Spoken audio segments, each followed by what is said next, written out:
Sudah menjadi ketetapan Allah Subhanahu wa taala, sudah menjadi keputusan Allah Subhanahu wa taala bahwa sesungguhnya kebahagiaan manusia, kesuksesan manusia, kejayaan manusia Allah Subhanahu wa taala letakkan di dalam amal-amal agama yang sempurna sebagaimana yang dicontohkan oleh baginda Rasulullah Muhammad sallallahu alaihi wasallam.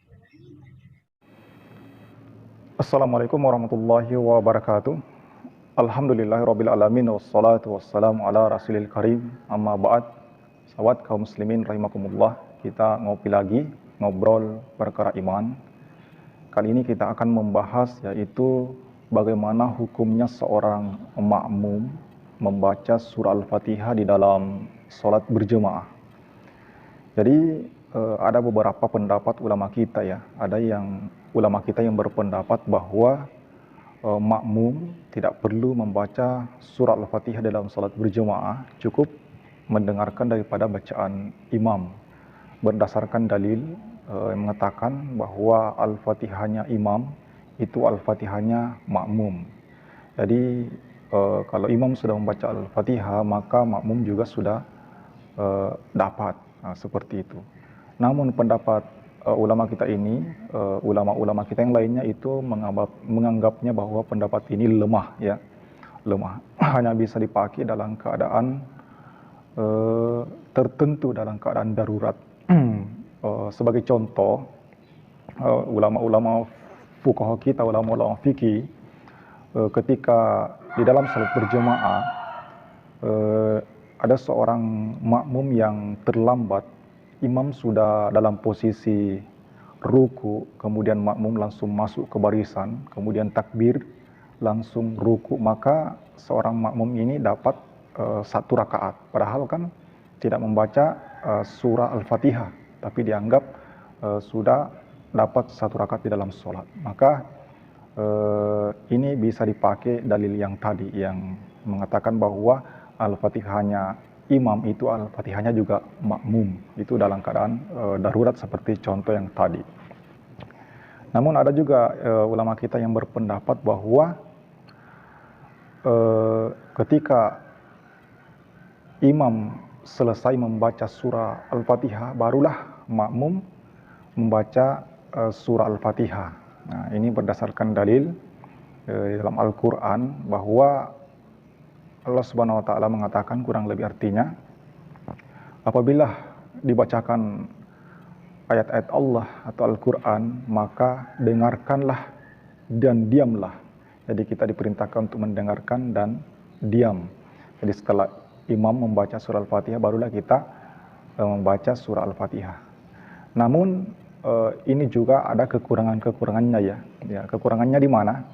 Yaitu ketika kita praktekkan ini, imam sudah selesai membaca surah Al-Fatihah, kemudian kita lanjut membaca surah Al-Fatihah, padahal imam sudah membaca surah-surah yang lain. Jadi bagaimana ketika imam lupa dengan bacaan surah-surah yang lainnya? Siapa yang mau membantu di belakang, sedangkan kita di belakang, seorang makmum itu sibuk membaca daripada surah Al-Fatihah. Nah, ini juga kalau ini kita praktekkan ini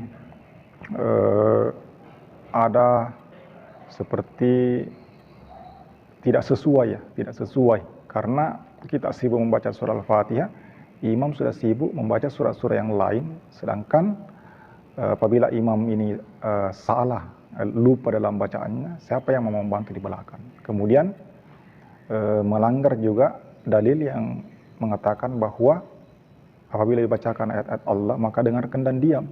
Sedangkan imam sudah membaca surah-surah yang lainnya, sedangkan kita tidak mendengarkannya. Kita sibuk sendiri membaca surah Al-Fatihah.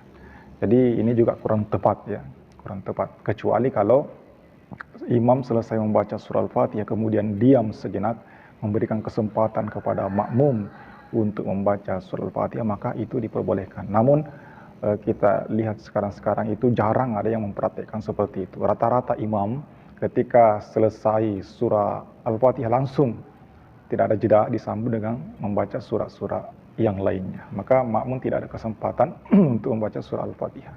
Maka kalau ini kita praktekkan ini tidak tepat juga. Kemudian ada pendapat yang ketiga, yaitu ketika imam sedang membaca surah Al-Fatihah dan surah-surah yang lainnya, maka kita mengikuti tapi bukan dengan mengeluarkan suara, akan tetapi mengikuti dengan gerakan-gerakan mulut saja. Misalnya imam membaca Bismillahirrahmanirrahim. Nah, kita juga mengikut baca Bismillahirrahmanirrahim, tapi tanpa mengeluarkan suara, hanya saja mulut kita itu ada gerakan. Alhamdulillahirabbil alamin. Nah, kita juga ikut di belakang Alhamdulillahirabbil alamin. Nah, jangan mengeluarkan suara supaya tidak mengganggu jalannya daripada sholat berjamaah kita.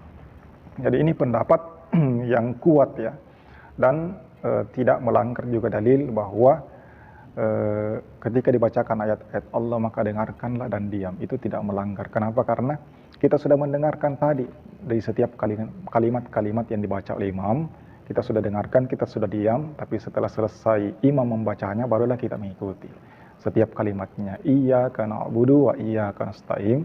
Kita juga membaca iyyaka na'budu wa iyyaka nasta'in, akan tetapi di dalam hati kemudian mulut itu bergerak-gerak. Nah, ini pendapat yang paling afdol yang bisa kita ikuti. Sahabat kaum muslimin rahimakumullah. Jadi itu saja yang sempat kami sampaikan, mudah-mudahan dapat bermanfaat bagi kita semua. Demikian, subhanallah bin hamdika asyhadu an la ilaha illa anta astaghfiruka wa atubu ilaik. Assalamualaikum warahmatullahi wabarakatuh.